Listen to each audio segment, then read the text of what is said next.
Welcome to my YouTube channel HR educational hub মৰমৰ ছাত্ৰ ছাত্ৰীসকল। আজিৰ এই ভিডিঅ'টিত আমি আলোচনা কৰিম তোমালোকৰ ছায়েন্সত কম্পাৰ্টমেণ্টেল এক্সামত কেনেকুৱা ধৰণৰ লং কুৱেশ্যন আহিব। ইয়াৰ আগৰ ভিডিঅ'টোত আমি কেমিষ্ট্ৰিৰ বিষয়ে আলোচনা কৰিছোঁ, তোমালোকে ভিডিঅ'টো চাই ল'বা। আৰু বায়'লজিৰখিনি আমি আলোচনা কৰিম। বায়'লজিৰ পৰা টোটেল 24 মাৰ্কছ আহিব তোমালোকৰ কম্পাৰ্টমেণ্টেল এক্সামত। মৰমৰ ছাত্ৰ ছাত্ৰীসকল, তোমালোকৰ মই যিখিনি ক'ম তোমালোকে সেইখিনি যদি ভালদৰে পঢ়া ডেফিনেটলি তোমালোকে ভাল নম্বৰ পাবা আৰু কোনেও ফেইল নকৰিবা। গতিকে ভিডিঅ'টি স্কিপ নকৰাকৈ প্ৰথমৰ পৰা শেষলৈকে চোৱা।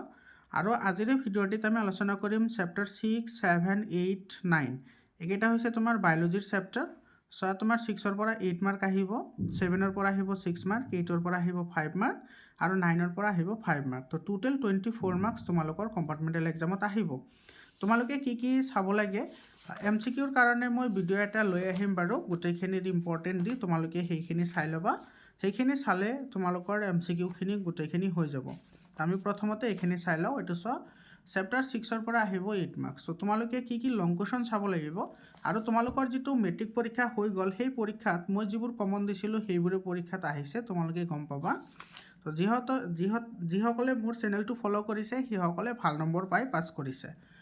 আৰু এইটো এই প্ৰশ্নাৱলীৰ পৰা তোমালোকে 1 নম্বৰ কুৱেশ্যনটো চাবা, তাৰপিছত ইয়াতে আছে তোমাৰ এইটো 3 নম্বৰ কুৱেশ্যনটো চাবা, 1 and 3। ঠিক আছে।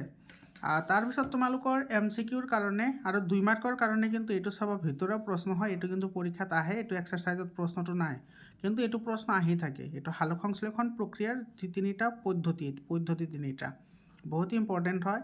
এই ৰিয়েকশ্যনটো চাবা, এই ডায়েগ্ৰামটো চাবা, এই ডায়েগ্ৰামৰ ওপৰতো কিন্তু কুৱেশ্যন আহে। ঠিক আছে। আৰু ইয়াতে চোৱা, এইটো পত্ৰতন্ত্ৰৰ যিটো কাৰ্য আছে সেই কাৰ্যখিনি চাবা, মই আণ্ডাৰলাইন কৰি ৰাখিছোঁ। চব বহুত ইম্পৰ্টেণ্ট হয়। ইয়াৰ পৰা এজাৰ্চন ৰিজনিঙৰ প্ৰশ্নও আহে, 2 মাৰ্কৰ প্ৰশ্নও আহে। ঠিক আছে, এইখিনি চাবা। তাৰপিছত চোৱা, তোমাৰ এই মানুহৰ যিটো পৰিপুষ্টি আছে সেইখিনিৰ পৰা পেজ নম্বৰ 99 আছে। তোমালোকে এইখিনি কিন্তু চাবই লাগিব। ইয়াৰ পৰা কিন্তু MCQ আহিব। ঠিক আছে, এইটো চোৱা, পেজ নম্বৰ 100 আছে। ইয়াৰ পৰা MCQ আহিবই। চোৱা, মই আণ্ডাৰলাইন কৰি ৰাখিছোঁ যিবোৰৰ পৰা MCQ আহি থাকে। এইবোৰৰ পৰা তোমাৰ পৰীক্ষাত প্ৰশ্ন আহিয়ে থাকে। ঠিক আছে। ইয়াৰ পৰা তোমাৰ এই প্ৰশ্নাৱলীৰ পৰা তোমালোকে কি চাবা, এইটো 1 নম্বৰ কুৱেশ্যনটো চাবা। তাৰপিছত ইয়াতে চাবা তোমাৰ এইটো 3 নম্বৰ কুৱেশ্যনটো, আৰু ইফালে চাবা 5 নম্বৰ কুৱেশ্যনটো। এই কুৱেশ্যন তিনিটা চাবা। ঠিক আছে। তাৰপিছত আছে তোমালোকে এই কুৱেশ্যনটো চাবা, আৰু ইয়াৰ পৰা কিন্তু তোমাৰ কুৱেশ্যন আহে MCQ। ATP কি হয় সেইটো চাবা। এফালৰ পৰা এই প্ৰশ্নাৱলীৰ পৰা ইয়াতে তুমি 1 নম্বৰ চাবা, ইয়াতে 2 নম্বৰ। এই 2 নম্বৰ কুৱেশ্যনটোৰ এনচাৰ এইটো, 2 নম্বৰ কুৱেশ্যনৰ এনচাৰ এইটো হয়। আৰু ইফালে চাবা এইটো 4 নম্বৰ, 1, 2 আৰু 4। ঠিক আছে। তাৰপিছত তোমালোকে হাৰ্টৰ এই ডায়েগ্ৰামটো চাবা, কিন্তু বহুত ইম্পৰ্টেণ্ট হয় তোমালোকৰ কাৰণে, কম্পাৰ্টমেণ্টেল এক্সামত আহিব পাৰে এইটো। ঠিক আছে, ডায়েগ্ৰামটো। আৰু ইফালে তোমাৰ এইখিনি চাব লাগিব, এইখিনি চাবা। অ'কে। ইয়াৰে পিছত তোমাৰ এইটো চোৱা, এইটো প্ৰশ্নাৱলীৰ পৰা তোমালোকে কি চাব লাগিব, এইটো চাবা। 1 নম্বৰ, 2 নম্বৰ, 4 নম্বৰ আৰু 5 নম্বৰ। এইটো চাবা, 1, 2, 4, 5 বহুত ইম্পৰ্টেণ্ট হয়, 1, 2, 4, 5। আৰু ইফালে তোমালোকে মানুহৰ ৰেচন তন্ত্ৰ এইটো চাবা, এইটো ইম্পৰ্টেণ্ট হয়, পৰীক্ষাত আহিব পাৰে 2 মাৰ্কৰ। আৰু যিটো ডাইজেষ্টিভ ছিষ্টেম আছে, এই যিটো ডাইজেষ্টিভ ছিষ্টেম, এইটোতো তোমালোকৰ পৰীক্ষাত আহি গৈছে অলৰেডি। এই কুৱেশ্যনটো এইটো মেট্ৰিকত আহি গৈছে, এইটো 2 মাৰ্ক আছিল। তো তোমালোকে এইটো চাব লাগিব। এফালে এইটো চাবা, এইটো প্ৰেক্টিছ কৰিবা। তাৰপিছত আছে তোমাৰ এইটো ৰেচন তন্ত্ৰ, আৰু ইফালে আছে নেফ্ৰন, এইকেইটা। ঠিক আছে, এইখিনি চাবা। এইটো প্ৰশ্নাৱলীৰ পৰা তোমালোকে এই দুটা কুৱেশ্যন চাবা, 1 নম্বৰ আৰু 3 নম্বৰ, এই দুটা চাবা। আৰু অনুশীলনীৰ পৰা যিকেইটা MCQ আছে MCQ কেইটা চাবা, আৰু ইয়াৰ পৰা কুৱেশ্যন চাবা এইকেইটা, 8, 9, 10, 11, 12 এইটো চাবা, 8, 9, 10, 11, 12 ইম্পৰ্টেণ্ট হয়। ঠিক আছে। আৰু চেপ্টাৰ 7ৰ পৰা আহিব 6 মাৰ্ক। কি চাব লাগে তোমালোকে চোৱা, ইয়াৰ পৰা এই ডায়েগ্ৰামটো চাবা। এই ডায়েগ্ৰামৰ ওপৰত বিভিন্ন ধৰণৰ MCQ আহে, মই ডিছকাশ্যন কৰিম বাৰু। MCQ কেনেকুৱা ধৰণৰ MCQ আহে, এইটো ডায়েগ্ৰাম চাবা। আৰু ইফালে এই প্ৰশ্নাৱলীৰ পৰা 1 নম্বৰ কুৱেশ্যনটো চাবা। ঠিক আছে। তাৰপিছত ইয়াতে এইটো চাবা, 4 নম্বৰ আৰু 5 নম্বৰ এই কুৱেশ্যনকেইটা চাবা।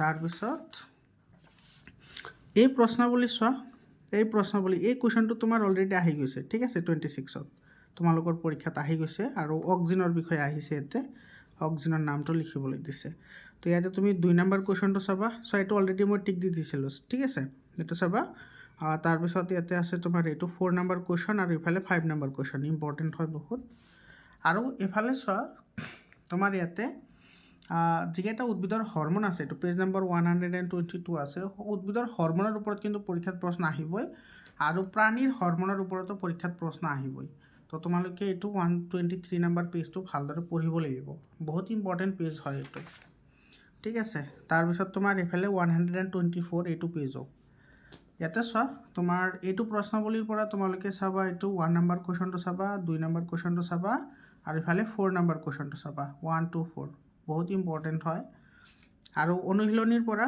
এইকেইটা চাবা MCQ কেইটা চাবা অনুশীলনীৰ ঠিক আছে আৰু ইফালে 4 নম্বৰ কুৱেশ্যনটো চাবা তাৰপিছত ইয়াতে 7 তাৰপিছত 8 ঠিক আছে তাৰপিছত তোমাৰ এইবোৰতো আগতে প্ৰশ্নবোৰ আছে গতিকে তোমালোকে সেইখিনি পঢ়িলেই হৈ যাব আৰু 8 নম্বৰ কুৱেশ্যন 8 নম্বৰ চেপ্টাৰৰ পৰা 6 মাৰ্ক আহিব মেট্ৰিক পৰীক্ষাত এইটো জীৱই কেনেকৈ বংশ বিস্তাৰ কৰে ইয়াৰ পিছত ইয়াতে তোমালোকে চাব লাগিব DNA প্ৰতিলিপিকৰণৰ আৱশ্যকতা এইটো ইয়াতে চোৱা এই প্ৰশ্নাৱলী এই কুৱেশ্যনটো তোমাৰ আহি গৈছে অলৰেডি 2 মাৰ্কৰ কাৰণে তোমালোকৰ মেট্ৰিক পৰীক্ষাতে এই চব মই টিক কৰি ৰাখিছোঁ তো ইয়াৰে 1 নম্বৰ কুৱেশ্যনটো চাবা ঠিক আছে তাৰপিছত তোমাৰ এইটো চোৱা এমিবাৰ কোষ বিভাজন এই প্ৰশ্নটো তোমাৰ আহি গৈছে পৰীক্ষাত এইটো কিন্তু চাবা এইখিনি তাৰপিছত ইয়াতে তোমালোকে এইটো চাবা এইটো আৰু এইটো চাবা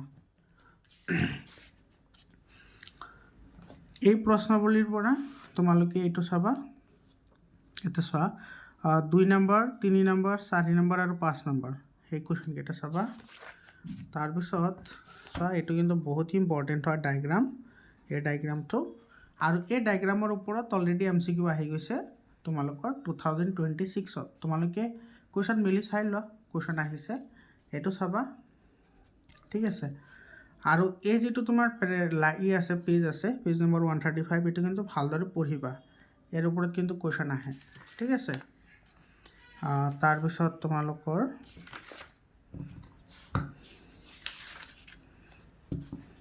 এইফালৰ পৰা তোমালোকে এটা বস্তু চাবা এইটো জনন স্বাস্থ্য কি হয় এইটো ইম্পৰ্টেণ্ট টপিক হয় 2 মাৰ্কৰ কাৰণে প্ৰশ্ন আহিয়ে থাকে এইটো জনন স্বাস্থ্যটো কি হয় আৰু ইয়াতে তোমাৰ বিভিন্ন ধৰণৰ বেমাৰৰ কথা আছে পেজ নম্বৰ 139ত এই বেমাৰবোৰৰ বিষয়ে কিন্তু MCQ আহে পৰীক্ষাত নাইবা তোমাৰ লং কুৱেশ্যন আহিব পাৰে এইটো পেজ পঢ়িবা ভালদৰে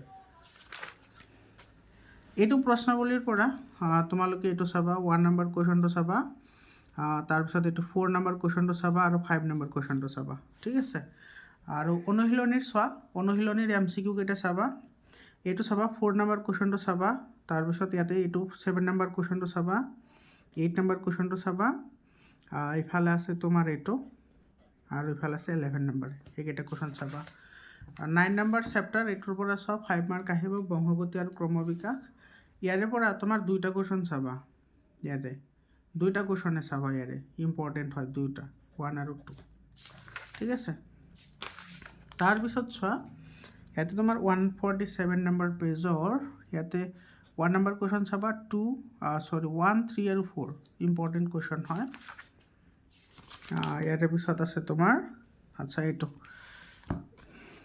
চোৱা এই প্ৰশ্নাৱলীৰ পৰা তোমালোকে 3টা কুৱেশ্যন চাবা ঠিক আছে আৰু এইটো প্ৰশ্নাৱলীৰ 1 নম্বৰ আৰু 2 নম্বৰ কুৱেশ্যনটো চাবা আচ্ছা ইয়াৰো তুমি 3টা চাবা 1 2 3 তাৰপিছত আছে তোমাৰ ইয়াতে চোৱা সমবৃত্তিক আৰু সমসংস্থ অংগৰ ওপৰত কিন্তু পৰীক্ষাত প্ৰশ্ন আহে ঠিক আছে এইখিনি চাবা এইটো চোৱা ইফালে তোমাৰ এইটো চাবা 2 আৰু 3 বহুত ইম্পৰ্টেণ্ট কুৱেশ্যন হয় তাৰপিছত তোমাৰ এইফালে এই প্ৰশ্নাৱলীৰ পৰা 2 নম্বৰ কুৱেশ্যনটো চাবা অনুশীলনীৰ MCQ কেইটা চাবা MCQ কেইটা চোৱাৰ পিছত এইটো 5 নম্বৰ কুৱেশ্যন চাবা তাৰপিছত ইয়াতে 8 নম্বৰটো চাবা ঠিক আছে এইটো 9 নম্বৰ কুৱেশ্যনটো চাবা তাৰপিছত ইয়াতে 11 নম্বৰ আৰু এই কুৱেশ্যনটো চোৱা এই কুৱেশ্যনটো তোমাৰ আহি যোৱা কুৱেশ্যন হয় বহুতবাৰ আহিছে মেট্ৰিক পৰীক্ষাত তো এইখিনি আছিল তোমালোকৰ বায়োলজিৰ পৰা গোটেইখিনি মাৰ্ক তোমালোকে পাবা মই কোৱাখিনি যদি তোমালোকে ভালদৰে পঢ়া। আৰু MCQৰ কাৰণে মই ভিডিঅ' এটা লৈ আহিম, সেইখিনি তোমালোকে চাই ল'বা, MCQ গোটেইখিনি হৈ যাব। ঠিক আছে মৰমৰ ছাত্ৰ ছাত্ৰীসকল, তো তোমালোকে হোৱাটছআপ গ্ৰুপত জইন হ'বলৈ নাপাহৰিবা। হোৱাটছআপ গ্ৰুপৰ লিংকটো মই কমেণ্টত দি দিছোঁ। বাকী যিমানখিনি হেল্প লাগে মই তোমালোকক কৰিম। আৰু তোমালোকৰ যদি এইবোৰৰ এনচাৰ লিখা নাই তেতিয়াহ'লে তোমালোকে PDF ফাইল লৈ ল'ব পাৰা। PDFৰ কাৰণে তোমালোকে হোৱাটছআপ গ্ৰুপত জইন হ'বা। আজিৰ কাৰণে এইখিনিয়ে, আকৌ লগ পাম বেলেগ এটা ভিডিঅ'লৈ। ধন্যবাদ।